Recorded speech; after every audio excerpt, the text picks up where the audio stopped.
Hello everyone, welcome back.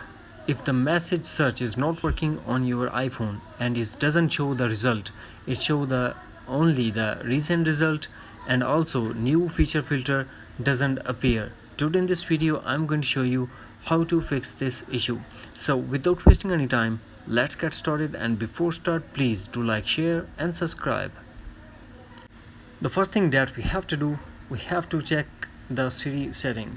For that, launch settings. Here we have to tap on Siri and search. Here we have to tap on the messages.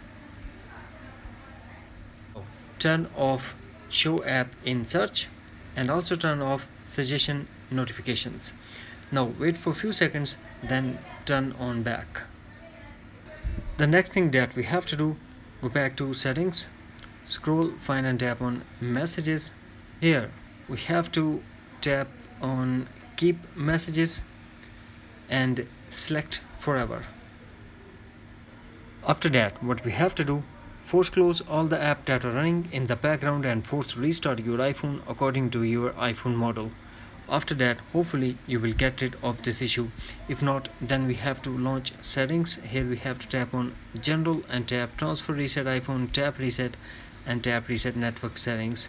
Now put iPhone passcode and tap again reset network settings to confirm. That's it. Hopefully friends, you found this video helpful. Thanks for watching. Take care. Bye bye.